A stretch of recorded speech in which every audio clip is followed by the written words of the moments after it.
Hello YouTube, this is Morgan, Airspeed Prime here with my next Avatar Korra comic review.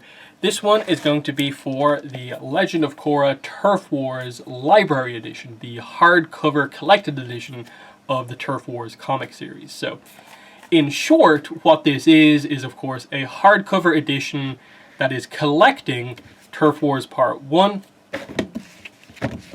Turf Wars Part 2, and Turf Wars Part 3 together. So you'll get the full story of Turf Wars, all three parts in this book, with some extras, and then the other key thing is, of course, it's hardcover, and it's a much bigger book. It is so much bigger than these kind of smaller comics and the size that they do for the standard parts. So let's take a look at the kind of outside of the book before we look inside. So really nice cover here. The cover's by Heather Campbell, who did the covers for all of the other parts. It's not the interior artist Irene Coe doing the covers, but you can see here really nice Korra and Asami in the spirit world, with of course the kind of spirit dragon phoenix thing in the background. Really nice. And of course Turf Wars, the kind of creative team, Mike and Brian of course as the creators, and then Irene Coe and Vivian Ing are the artist creative team. Here is the spine. You can see here Legend of Korra, Nickelodeon, Turf Wars. They have an image of Korra this time on the spine, and of course the Dark Horse logo.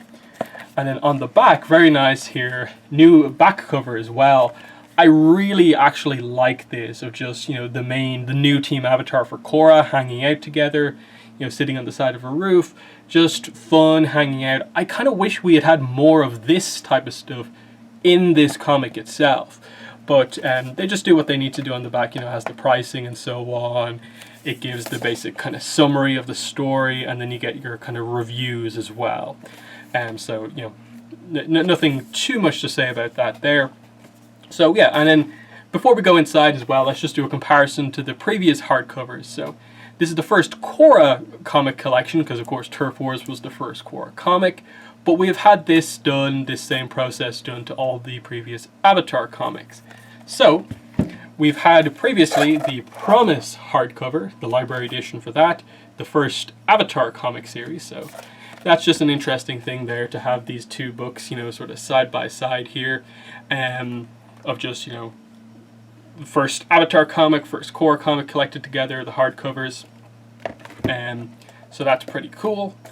You also get the Search Library Edition.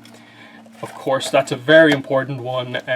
This book, as far as I'm aware, it keeps kind of going out of stock, but then coming back into stock. So they probably print this book a lot. Actually, this is probably one of those important comics that anyone should have in their collection, because it tells such an important story. That said, I also really love The Promise as well, so I'd recommend that. I'd recommend all the comics actually, but especially The Search. I think there's very few people who've read the comics who wouldn't recommend The Search. Third Avatar comic series was The Rift. Here's the library edition for that.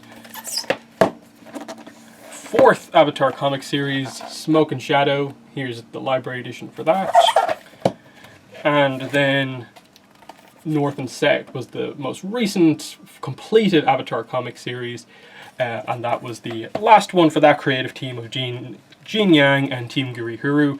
And now, of course, we have Imbalance in progress with a new creative team, and that I assume will get a library edition as well. So we've got a big stack of Avatar hardcovers, and hopefully we'll get to that point with Korra as well. So we'll do some brief comparisons here between the Avatar and Korra ones in terms of design, I suppose.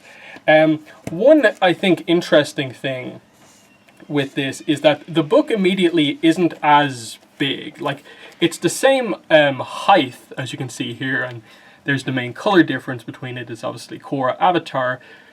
Korra goes for a kind of a navy, kind of dark blue color scheme for the spine, whereas Avatar goes for black. So, nice distinction there, in the same way that the individual parts have a distinction as well. The difference, though, is when you look at the front and you kind of put them spine to spine. The Avatar books are a bit wider, which is interesting with the sort of new approach they took with this book, which I'll get into when I go inside. But Otherwise, you know, it's the same basic design kind of intent with the Korra comics, but it is interesting to note that it isn't as wide as this, and you can probably immediately, if you're familiar with these books, know the reason for that. And let's get inside this book. So, as I said before, you know, it's immediately much bigger than an individual part of Turf Wars. But what do they do on the inside? So, of course, you have your standard thing of like the kind of inside cover is just a kind of grey and white map of the world. Then you get into your kind of credit pages, and you have little images. So there's Korra and Asami together. There you have a kind of full page shot of Korra. Little image of Appa here. And then what they do here, which is a little bit different than the other books, is that they have a forward page by Mike DiMartino, of course, co-creator of Avatar and the writer on this book. So he gets a page of forward, and then the next page after that is an introduction and forward, I suppose, by Irene Coe, who's the artist. And then you get into the book. So there's the full page cover for Turf Wars Part 1, just before the comic's about to begin. So, as for what is said here, so Mike's page is pretty much just about, you know, Korra and Asami's relationship. That was the big hype going into this comic series, that the comic was finally going to, I suppose, explore heavily and feature the couple more so than we got in the actual show itself. And that's most of what he talks about here, is just the way he wanted to present Korra and Asami's relationship, the way he wanted to portray LGBTQ in the Avatar world and go about exploring the history of that. And I do find it interesting that a lot of that really relates to Turf Wars Part 1 and doesn't really relate to much of the plot of Turf Wars. So he only really talks about like one aspect of this overall story, which is interesting because ultimately that aspect is the only thing I think most people really care about with this book, and the plot is just kind of like up in the air. It's like, yeah, it's okay, I guess. And that's really all there is. Now, he's only got one page. I don't expect him to explore every single part of it here, but it would have been nice if they just featured like a kind of more in-depth, like, here was our intent with this book completely. Here's why we did the plot this way, instead of just here's why we did the thing we've already talked about a lot this way. In that, like, they've talked in interviews before this book came out even, like every interview in the lead up to this was about Korra and Asami. I want to hear more of what they have to say about the plot stuff, which people aren't as like enthusiastic about with this book. The Irene Coe page just talks about how, you know, she jokingly tweeted out one time, like before the comic was even announced, that if there was a Legend of Korra comic, that she'd be perfect for the job, how much she kind of relates to Korra and so on, and that eventually, you know, she was actually picked to be the artist and so on. She talks about, you know, Mike and Brian working with everyone involved in the book and how, you know, they helped her along the way, and especially she's talked, I think, a lot on social media and so on about how much the art notes from Brian really helped her to improve and so on. So that was really cool. And then she talks about how much she, of course, likes Korra, relates to her so much, and the show just in general, and just, you know, really kind of enthusiastic kind of like thank yous and stuff like that in all of this. So, you know, solid stuff. I don't think anything too like, oh, Mike and Irene said something really, really like amazing in these pages or anything like that, but, you know, nice to have them for sure. Just some feedback from the creators on this. And then, yeah, you get straight into the comic. And as you can see here, immediately, if you're familiar with the way Avatar did the interiors of these books, you get full pages, basically. No borders for the annotations, because there are no annotations in this book. It doesn't even attempt at all to feature those annotations, which I, for one, am glad that they're doing. Because, well, the main thing is just in terms of the numbers. All of these comics have the same format. Each part of any Avatar comic series is basically 72 pages of story. So that means a full series, a full trilogy, is 216 pages. In all of the 5 Avatar comic series that have had the previous annotation things in the hardcovers, there was never more than, I think, 56 pages that featured annotations. So immediately you're talking about like at most a quarter of the pages have text on them. And then you cut that in half in terms of the amount of pages that have text on them that actually says anything. That's not just, this was a cool moment, that was a cool moment. And The Rift was the worst one in that I think it's only 35 pages in that book that actually featured any annotations on it. So that's a shocking amount given that they do the borders on every single page. And the borders on the Avatar comics were huge. Like, let me just show you that actually.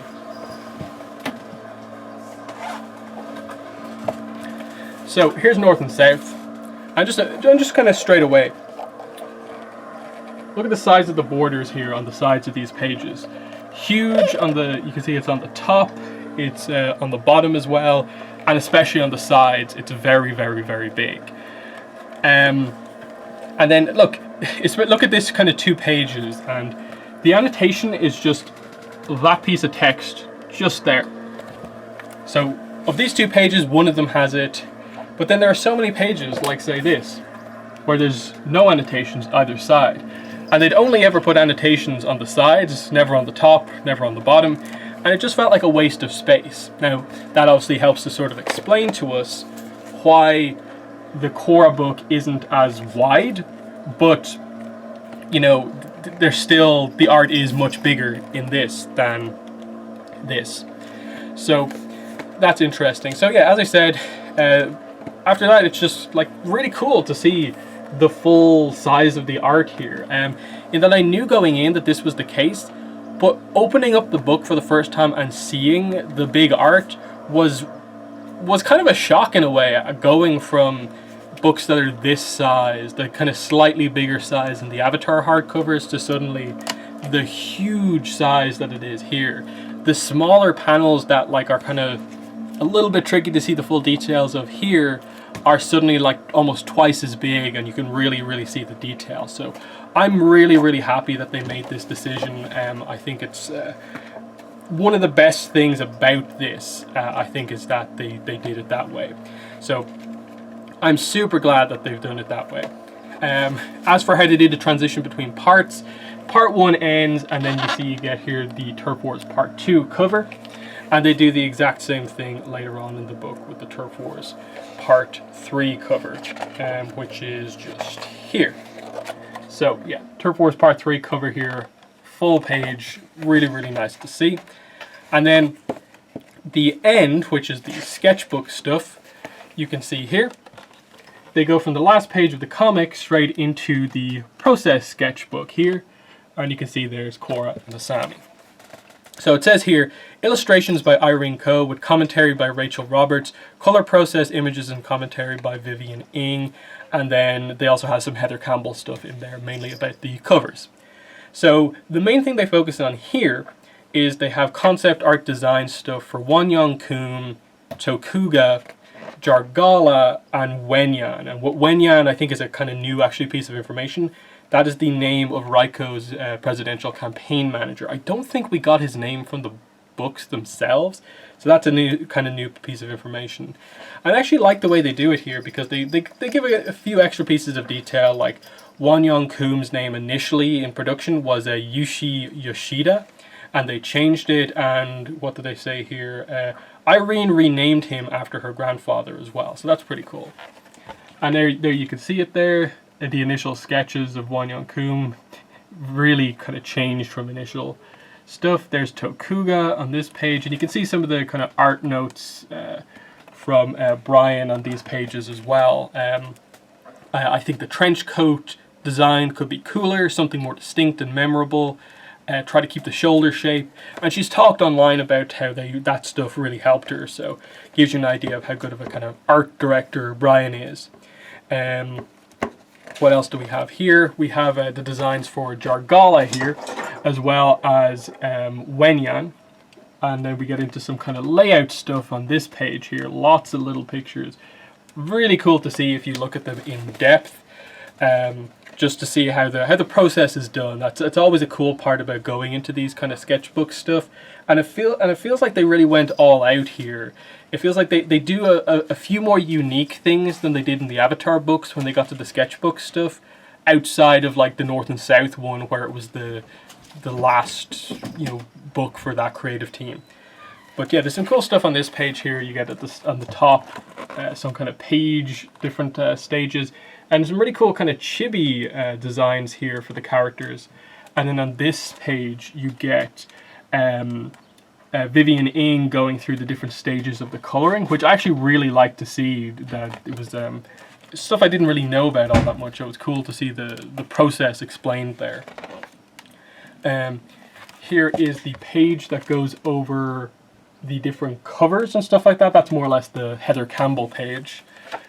We have those type of pages before in the previous books, and then you've probably seen a lot of these images online. I think Irene Coe posted a lot of these on like Twitter and Tumblr, but just different pieces of art that she posted up like during her time working on the books, different kind of sketches of kind of Korra and Asami and so on. So that was pretty cool to see, and that's it. That's the book, the most of what is kind of presented here. So as for final thoughts, I suppose, in terms of just the book itself and like the quality, as usual, the Dark Horse hardcovers are really, really, really good quality.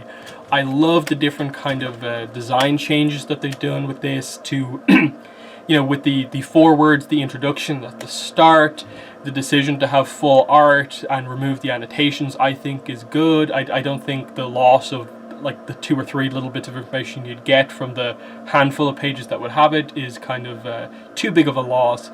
And then it felt like they did a little bit more in terms of kind of collecting different pieces of art together, and it felt there was a bit more going on in the sketchbook section at the back than the previous Avatar ones. So if they keep this format up and this kind of high quality up into like Imbalance, Ruins of the Empire, I'll be very, very happy, to the point where I'm borderline like, I wouldn't be too upset if they went back and like reprinted the Avatar books to remove the annotations and have full page art, but I don't think they're going to do that as much as I'd kind of want it. As for the book itself, I've reviewed it, and this review specifically isn't really meant to be about the quality of the story itself. You've heard me talk about it before, but just very briefly, in case you haven't heard my thoughts on Turf Wars. I think it's a fairly average book overall. I think it's the weakest of all of the Avatar comics. I think The Promise, The Search, The Rift, Smoke and Shadow, North and South, and even the start of Imbalance that we have here all seem to be, in my opinion, are much better books than Turf Wars.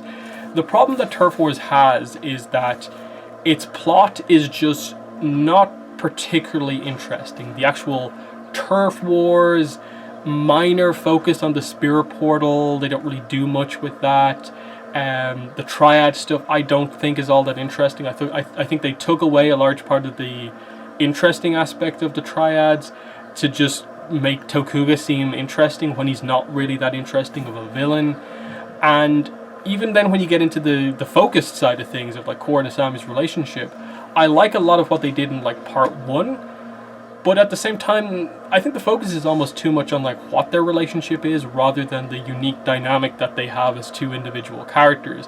In that I still don't feel like we know Asami all that well, and so the dynamic between the 2 of them just feels a bit weird, in that like we know like everything about Korra, and then there's Asami here who's kind of like, we know a couple of things, we know what her skills are, but like personal and her like issues, we don't really have a lot of that stuff with her because she was never that much of a focus. In that apart from I suppose like episode 7, episode 12, and then the stuff that they did in book 4 with the return of Hiroshi, that's like her entire focused arc as a character, and so much of it was related to her father. And so now that their father's gone, I wish they'd done a little bit more to make her sort of stand out. But there's time for that in future comics. I just think it sort of hurt a little bit the development of their relationship, that one of the characters feels so much more developed than the other one. And so, there's still time. Like Korra, no, like Katara and Aang in the Avatar comics, they can now just feature development of this as they go on, and it looks like they're potentially going to do something very interesting with them in Runes of the Empire, which looks to be a book that is 10 times more interesting in terms of its plot than this. And I think the biggest problem with Turf Wars is just like, why did you decide to make this the plot of the first book?